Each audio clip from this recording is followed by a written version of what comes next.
पर्दा मैं खुला बात करता हूँ, तुमने उन 22 छात्रों का मर्डर किया है, मर्डर किया है तुमने उस 22 छात्राओं का।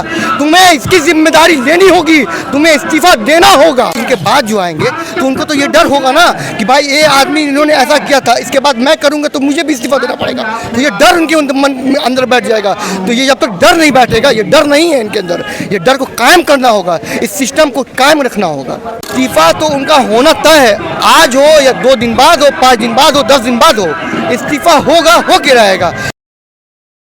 सबसे पहले तो आप बताएं कहाँ से आए और इस प्रोटेस्ट में आने का सबसे बड़ी वजह क्या है आपके लिए? मैं जेएनयू से आया हूँ। इस प्रोटेस्ट में आने की सबसे बड़ी वजह यही है कि देश के जो तमाम छात्र जो सड़कों पर उतरे हुए हैं, आज उनके समर्थन में सभी लोगों को आना पड़ेगा।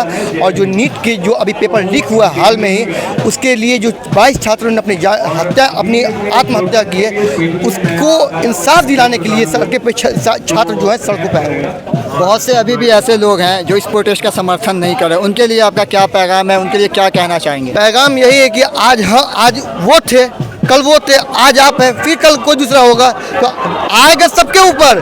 कोई ये ना समझे कि किसी पे आना तो उस पे आया, आप पे भी आएगा, क्योंकि ये सिस्टम है, ये पैनल है। ये जब तक आप नहीं तोड़ेंगे, नहीं इस बात को समझेंगे, तब तक ये आपको नहीं समझ में आएगा। इसलिए आप आइए, इस माहौल को समझिए, इस माहौल के हिसाब से आप अपना फैसला खुद लीजिए। लगभग 3 हफ्ते का वक्त होने वाला है और ये प्रोटेस्ट शुरू हुआ था नीट पेपर लीक के बाद धर्मेंद्र प्रधान जो शिक्षा मंत्री, उनके इस्तीफे को लेकर, लेकिन अभी तक उनका इस्तीफा भारत सरकार के द्वारा नहीं लिया गया है। क्या वजह लग रही है आपको इसके पीछे? देखिए, इसके पीछे एक ही वजह है, इस्तीफा तो उनका होना तय है, आज हो या 2 दिन बाद हो, 5 दिन बाद हो, 10 दिन बाद हो, इस्तीफा होगा, होके रहेगा। क्योंकि जो हत्याएं उन्होंने की है, धर्मेंद्र प्रधान मैं खुला बात करता हूँ, तुमने उन 22 छात्रों का मर्डर किया है, मर्डर किया है तुमने उस 22 छात्राओं का। तुम्हें इसकी जिम्मेदारी लेनी होगी, तुम्हें इस्तीफा देना होगा। ये इस्तीफा वो लेके रहेंगे और हम छात्र तब तक नहीं हटेंगे जब तक उनका इस्तीफा हो नहीं जाता है। क्या लग रहा है कि ये प्रोटेस्ट और लंबा चलेगा या फिर कुछ दिनों के बाद और प्रोटेस्ट की तरफ बस खबर बन के रह जाएगा? जब तक मांग जो है पूरी नहीं होगी छात्रों की, क्योंकि ये नीट का मामला जो है देश का मामला है, ये कोई किसी का इंडिविजुअल नहीं है, कोई किसी का पर्सनल नहीं है। इसलिए आप तमाम छात्रों से यही मैं कहना चाहता हूँ कि जो अपना समझिए, अपने हक की लड़ाई है, आप अपने आवाज़ को बुलंद कीजिए, आइए इस जगह पे, आइए जंतर मंतर पे, ये क्रांतिकारी जगह पे आइए और अपने आवाज़ को बुलंद कीजिए। उन तमाम छात्रों के हक में आवाज़ उठाइए ताकि आने वाले दिन में ना आपके साथ हो, ना आपके आने वाले के साथ हो। आपको क्या लगता है कि सिर्फ एक इंसान के इस्तीफे से जो है पूरा काम जो है पूरा हो जाएगा या फिर शिक्षा व्यवस्था में वाकई सुधार की ज़रूरत है? शिक्षा व्यवस्था में काफ़ी सुधार की ज़रूरत है, सुधार हुआ ही नहीं है। और इसके जिम्मेदारी जब तक ये इस्तीफा नहीं देते हैं, तब तक दूसरे जो इनके बाद जो आएंगे तो उनको तो ये डर होगा ना कि भाई ये आदमी इन्होंने ऐसा किया था, इसके बाद मैं करूंगा तो मुझे भी इस्तीफा देना पड़ेगा। तो ये डर उनके मन में अंदर बैठ जाएगा। तो ये जब तक डर नहीं बैठेगा, ये डर नहीं है इनके अंदर, ये डर को कायम करना होगा, इस सिस्टम को कायम रखना होगा। सरकार फिर इन छात्रों की बात क्यों नहीं सुन रही है? 3 हफ्ते के लगभग वक्त हो जाएगा प्रोटेस्ट को। सोनम वांगचुक जी लगभग 2 हफ्ता होने को है, उनको भी भूख हड़ताल पे हैं और भी बहुत सारे छात्र आपके जेएनयू के भूख हड़ताल पे थे, हॉस्पिटलाइज्ड हुए, फिर भी सरकार तक आवाज़ पहुंच रही है, लेकिन सरकार कुछ एक्शन नहीं ले रही है। इस देश की सबसे बड़ी समस्या बताएं क्या है कि आज एक साइंटिस्ट भूख हड़ताल पे बैठा हुआ है। एक साइंटिस्ट देश का, जो देश के लिए अपने आप को अपनी ज़िंदगी दिया, उसने उसकी रिसर्च किया, आज उसे भूख हड़ताल पे बैठना पड़े। क्या ये हमने इसी दिन के लिए आपको चुना था? क्या जनता ने इसी दिन के लिए आपको चुना था कि आप आएँ और इसी जनता को आप इस तरह से शोषित प्रताड़ित करें?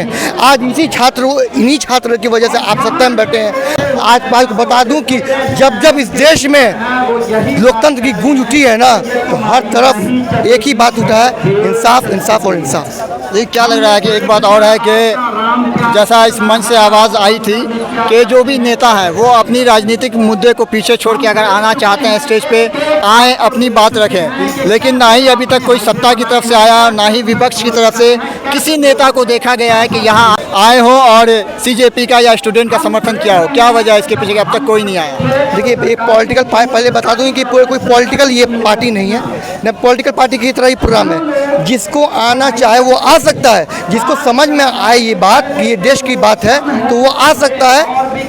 इससे ज़्यादा मुझे इसके ऊपर कुछ नहीं कर सकता, क्योंकि ये सब कुछ समझ में आ रही है। पूरे देश का माहौल अभी यही चल रहा है।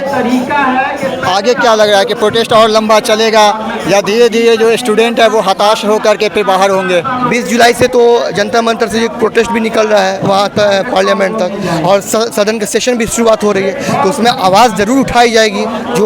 जो नेता चुन के गए वही आवाज़ उठाएंगे बेसिकली।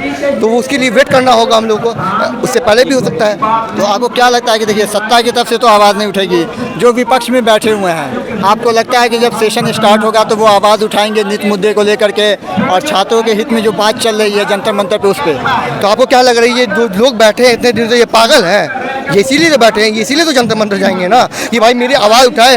जो छात्र का आत्महत्या हुआ है, जो उनका मर्डर हुआ है, उनको इंसाफ मिले, इसीलिए तो जाएंगे ना।